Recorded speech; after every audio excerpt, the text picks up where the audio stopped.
ये उस समय की बात है जब भारत की सरजमी आजाद नहीं थी। आजादी के लिए देश भर में आंदोलन होते थे। सन 1942 के उस दौर में गुप्त रूप से एक रेडियो स्टेशन से एक आवाज सुनाई दी। उस आवाज का नाम था उषा मेहता। यही वो वीरांगना थी जो आजादी के लिए छिड़े स्वतंत्रता संग्राम के बीच लोगों को एक गुप्त रेडियो स्टेशन की मदद से संदेश देने का काम करती थी। इसके बावजूद भी आज बहुत कम ही लोगों को इनके बारे में पता है। आप जानते ही होंगे कि Amazon प्राइम पर कुछ टाइम पहले एक सीरीज रिलीज हुई थी जिसका नाम था ए वतन मेरे वतन। इस सीरीज में बॉलीवुड एक्ट्रेस सारा अली खान को उषा मेहता के बेहतरीन किरदार में देखा गया था। आइए आपको सुनाते हैं उस जाबाज महिला की कहानी जिसने महज 22 साल की उम्र में एक सीक्रेट रेडियो स्टेशन बनाया और उसको चलाकर भारत के स्वतंत्रता संग्राम में एक अहम भूमिका अदा की। 25 मार्च 1922 को गुजरात के सरस जिले में जन्मी उषा मेहता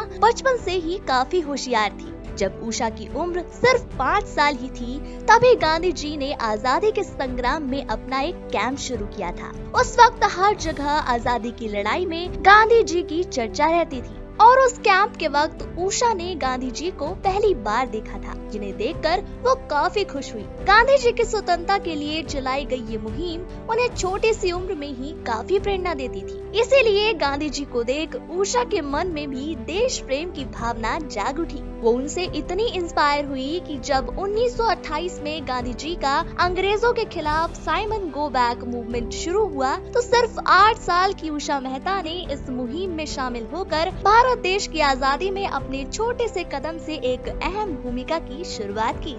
उस वक्त के ब्रिटिश राज में उषा के पिता एक जज की पोस्ट पर थे और ये ऐसा वक्त था जब पूरे देश में आजादी को लेकर अफरा तफरी मची हुई थी। ऐसे में उषा के पिता को अपनी बेटी का आंदोलन में जाना कतई मंजूर नहीं था। इसीलिए आगे उन्होंने उषा को पढ़ाई के लिए बॉम्बे भेज दिया था, जहां जाकर उन्होंने खूब मन लगाकर पढ़ाई की और ग्रेजुएशन में अव्वल नंबर पर आई। उन्होंने सन 1941 में कानून की डिग्री ली और फिर स्कॉलरशिप मिलने पर वो आगे की पढ़ाई के लिए अमेरिका चली गई। विदेश में रहकर भी उषा के मन में अपने देश के प्रति प्रेम की भावना कम नहीं हुई और वो गांधी जी से तो इस कदर प्रभावित हो गई थी कि उन्होंने शादी ना करके अपनी पूरी जिंदगी देश के लिए ही न्योछावर करने की ठान ली। अपनी लॉ की पढ़ाई को अधूरा छोड़कर वो भारत आई और उन्होंने क्विट इंडिया मूवमेंट ज्वाइन कर लिया। उस वक्त इस मूवमेंट के चलते ही गांधी जी समेत कई स्वतंत्रता सेनानियों को जेल में कैद कर लिया गया था। इसकी वजह से वे सभी देश की जनता तक अपनी आवाज नहीं पहुंचा पा रहे थे। वहीं देश के आवाम के पास भी उनके बारे में जानकारी लेने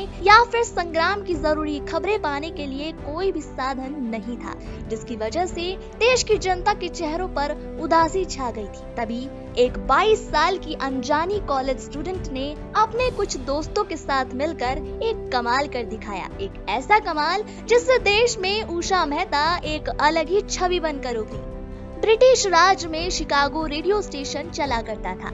उषा ने उस वक्त नानका मोतवानी से मदद मांगी जो उस वक्त शिकागो रेडियो के ऑनर थी और यहीं से देश में शुरू हुआ एक गुप्त रेडियो का सफर। उषा रेडियो के जरिए गांधी जी के जेल से रिकॉर्डेड मैसेजेस देश की जनता तक पहुंचाने लगी और धीरे धीरे करके उनके रेडियो से बड़े बड़े नेता भी जुड़ने लगे। उषा मेहता पढ़ाई में होशियार होने के साथ साथ काफी शातिर भी थी। वो हर दिन अपने लोकेशन बदलती रहती थी जिससे कि अंग्रेज उनके रेडियो को लोकेट ना कर पाए। उषा का ये रेडियो अगस्त 1942 से लेकर नवंबर 1942 तक यानी 3 महीनों तक ही चल पाया था और 12 नवंबर 1942 को उषा मेहता के इस सीक्रेट रेडियो को लोकेट कर लिया गया था और फिर एक एक करके इसको चलाने वाले लोगों को भी गिरफ्तार कर लिया गया। उषा मेहता को 6 साल तक पुणे की यरवाल जेल में रखा गया था, लेकिन इन सब से उषा का हौसला नहीं डगमगाया।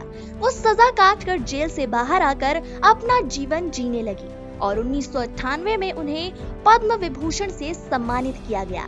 ये वो वीरांगना थी जिसने भारत का गुलामी के दौर से लेकर आजादी तक का दौर देखा था और इस आजादी में अपनी भूमिका भी निभाई। ये कहानी आपको कैसी लगी हमारे कमेंट सेक्शन में जरूर बताएं।